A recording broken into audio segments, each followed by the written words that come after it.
Ne gardez pas ce que vous vivez pour vous, parce qu'émotionnellement, c'est fort et c'est difficile. Donc, si vous gardez ça pour vous, ça va exploser un jour. Et exploser veut dire que vous devenez fou ou vous commencez à oublier de vous habiller en sortant le matin. Et ça peut être dommage de sortir nu et ne même pas savoir qu'on est nu. Parce que tu as oublié de t'habiller. Donc, l'entrepreneuriat, je déconseille formellement. L'entrepreneuriat, toute personne qui veut se lancer, déconseille. Si on m'avait expliqué ce qui se passe dans ce truc, je pense que je ne l'aurais pas fait. Mais heureusement, l'avantage qu'on a eu, c'est qu'on a eu la Startup Academy. Je pense que s'il n'y avait pas la Startup Academy, sincèrement, je pense que moi, personnellement, j'aurais abandonné depuis. Parce que le fait d'avoir commencé par la Startup Academy, ça a résolu trop de problèmes qu'on avait ou qu'on a même aujourd'hui. Parce que j'ai envie de dire, il n'y a pas un problème pour lequel nous, on n'a pas de solution. Je ne vois pas. Et chaque jour qu'on a un problème, il y a toujours quelqu'un qui a la solution. Toujours. Et du coup, ça devient un peu comme un palliatif vraiment très puissant. Ça devient comme, je vais dire, un antidouleur, je vais dire, incroyable. Parce que qu'importe le problème que tu as, il y a quelqu'un qui aura la solution. La personne n'est pas forcément au Cameroun, il sera peut-être aux États-Unis, il sera peut-être en Chine, il sera peut-être au Togo, il sera peut-être au Bénin. Je prends l'exemple, on est allé au Bénin, mais on a été reçus de ouf. De ouf, pas des gens qu'on n'a jamais vus, juste parce qu'ils sont membres. Mais c'était impressionnant. On est arrivé au Bénin, on a mis à notre disposition 2 voitures neuves gratuitement. Mais c'était ahurissant.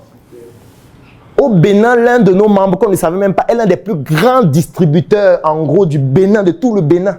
C'est un membre, il s'appelle Yves. Il va voir cette vidéo. Moi, je ne connaissais même pas. Il m'a dit, Claudel, vous êtes seulement au Cameroun là-bas. Nous, on contrôle la distribution ici, mon frère. Si tu peux venir avec les produits ici, nous, on va seulement vendre. C'est notre métier. J'ai même publié la vidéo, on allait rendre visite dans son entreprise sur ma page Facebook. Et juste parce qu'ils sont membres. C'est pas qu'on a fait un truc particulier pour eux, en fait. On leur a donné quoi? Rien. C'est juste qu'ils sont membres, on fait des vidéos, ils sont dans les communautés, ils suivent ce qu'on fait, ils adhèrent à ce qu'on fait, ils savent qu'on va venir dans leur pays, ils mettent le maximum pour nous recevoir du mieux possible. Les gens se discutaient pour nous rencontrer. Les gens disaient que ouais, pourquoi vous partez dans l'entreprise de tel? Venez aussi dans mon entreprise, non? Et c'est comme ça dans tous les pays où on va. Au Gabon, c'était la même chose. En Côte d'Ivoire, c'est grave. En France, c'était la même chose. Pourquoi? C'est parce que c'est la Startup Academy, en fait. C'est pas qu'on est les plus intelligents, on est des génies, non. C'est juste qu'à un moment donné, on a cru en une idéologie, on s'est battu pour montrer aux gens que voilà, on y croit, on veut tout faire pour pouvoir développer ça. Les gens y ont cru et ces gens sont partout à travers le monde aujourd'hui. Ce qui fait que qu'importe le problème qu'on a, il y a toujours quelqu'un qui est prêt à nous accompagner, à nous aider, ou au moins à réduire la difficulté qu'on a. Et moi, je trouve parfois dommage que les membres n'utilisent pas suffisamment ce levier-là.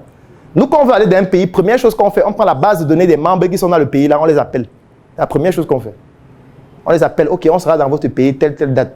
Ok, on voudrait faire une rencontre avec les membres et tout. Et la plupart des fois, tel dit, vous allez habiter où? On veut mettre la maison à votre disposition. On veut mettre telle chose à votre disposition. On veut. Parfois, on est obligé de refuser parce qu'on ne peut pas habiter dans 2 maisons à la fois, 3 maisons à la fois. Quand on organise un événement, c'est les membres qui se mobilisent pour aller chercher la salle, pour aller se rassurer que tout se passe bien, pour prendre les autorisations, pour faire tout. C'est eux qui le font. Nous, on vient seulement que tout est déjà fait. Moi, je trouve que c'est un avantage qui est majestueux. Surtout quand tu vas dans un environnement que tu ne connais pas. Et aujourd'hui, même si vous êtes membre dans n'importe quel endroit, si vous partez dans un pays, moi, je vous recommande de le faire. Prenez la base de données des membres de ce pays. Ça s'appelle les membres de Startup Academy, ça s'appelle les membres de Unibrand. Vous les contactez. Vous dites que je suis membre de Startup Academy. Vous les contactez de ma part, il n'y a pas de problème. Vous leur dites que vous venez, ils vont vous recevoir. Et puis c'est ça le réseau en fait. Ça ne sert à rien que vous soyez en train de souffrir. Et eux qui sont là-bas, ils peuvent être les représentants de votre produit là-bas, de votre service là-bas. Et c'est comme ça que vous allez avoir une entreprise là-bas grâce à eux. Et ça va vous empêcher de chercher encore trop comment souffrir. Est-ce que ça veut dire que ça va toujours fonctionner? Non, peut-être vous pouvez avoir des abus aussi parfois, mais vous serez préparé, mais ça va vous faciliter la tâche. Donc moi, je vous recommande vraiment de considérer la Startup Academy comme votre famille. Ne venez pas là juste parce que vous voulez suivre le talk, suivre machin et parti. C'est que vous êtes en train de passer à côté, en fait, de ce qui se passe réellement. Vous passez totalement à côté. La Startup Academy, ce n'est pas le talk, l'atelier, la messe, non. C'est cette famille-là qui fait que si Léla a un problème, elle peut me contacter, je peux lui donner mon avis. Je ne sais pas si je vais pouvoir résoudre, mais je peux lui donner un avis. Ça n'a l'air de rien, mais il y a Raphaël Bonieke là qui fait des choses exceptionnelles. Si tu as un problème de santé, il va te dire, vois Raphaël. Il peut t'aider.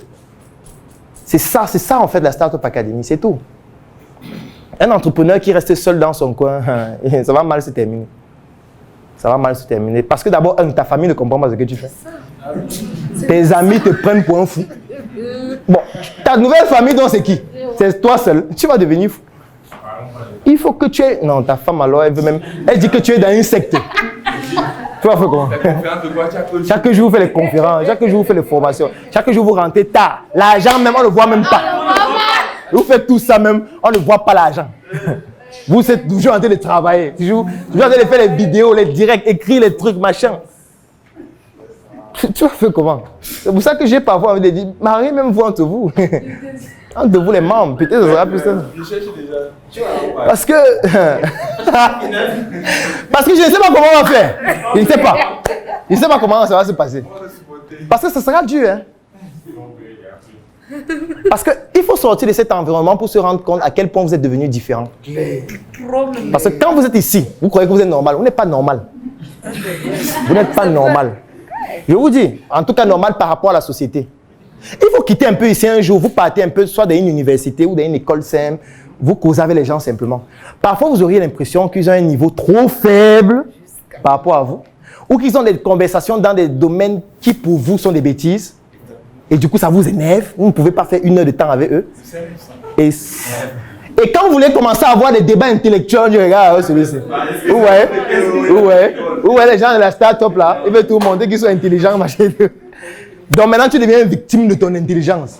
Donc maintenant, tu as tort d'être intelligent. Il veut toujours avoir raison. Oui. Il veut tout avoir raison, il veut tout montrer qu'il connaît. Donc tu as tort d'être intelligent. C'est incroyable. Quelqu'un donne un argument, tu démontes son argument scientifiquement. Il dit que vous voyez, il est méprisant. Il est arrogant. Il est arrogant comment? Il te dit juste que ce que tu dis là, ça ne tient pas. Et comment tu dis que je suis arrogant? Tu vois? C'est grave.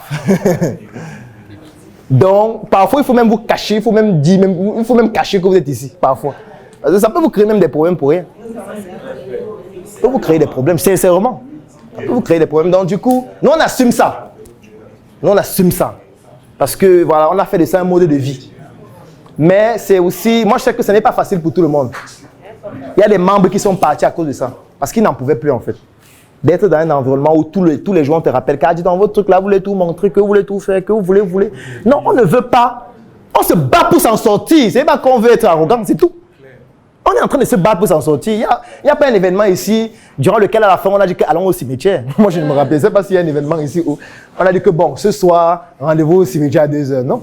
Il n'y a pas un événement ici où on a dit que bon, chacun va venir avec un bol dans lequel il aura quelques gouttes de son sang. Ça n'existe pas. Nous sommes juste des gens qui veulent se battre pour s'en sortir, c'est tout. On est dans un environnement qui broie toute personne, qui méprise ce qu'on a appris à l'école. On a fait 30 ans à l'école, on sort, on est encore plus con qu'au début. Parce qu'on est toujours là, j'ai l'honneur, on ne sait même pas où travailler. Donc du coup, qu'est-ce qu'il faut faire? Il faut qu'on se mette ensemble, on crée quelque chose. C'est ça qu'on a essayé de faire. Les autres estiment qu'on a tort de le faire, alors qu'ils n'ont pas mieux à nous proposer. Non, pas mieux. Qu'est-ce qu'ils ont à nous proposer? La bière, l'alcool, l'église. Il faut prier, c'est ça? On est pris depuis, mon frère. On n'a pas marché. Si la prière marchait, il faut quoi ici? Ça marchait, il pas ici. Peut-être pour vous, ça marche. Je ne sais pas. Mais sincèrement, vous avez un trésor qui est la base de données des membres de la Startup Academy.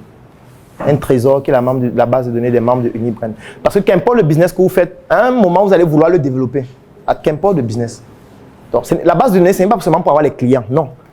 C'est pour ça que toutes les personnes avec qui je travaille, je leur dis toujours que l'objectif que tu as, c'est que chaque semaine, tu dois prendre la base de données des membres, que ce soit de Unibrand, de Startup Academy. Tu contactes au moins 5 à 10 personnes et tu essaies de prendre un rendez-vous pour les rencontrer physiquement. Et tu me fais le compte rendu la semaine prochaine. Et quand vous rencontrez, vous discutez, pas pour lui vendre quelque chose, juste pour mieux le connaître, c'est tout. S'il accepte que vous preniez des photos, tu prends. S'il n'accepte pas, ce n'est pas ça le plus important. Il faut juste que chaque semaine, tu aies dans ton téléphone le numéro de 5 personnes de la communauté que tu as rencontrées physiquement. Et qui sauront que, s'ils te voient en route, ils sauront que c'est toi. C'est tout. Parce que tu ne sais pas où on sera demain. Tu ne sais pas.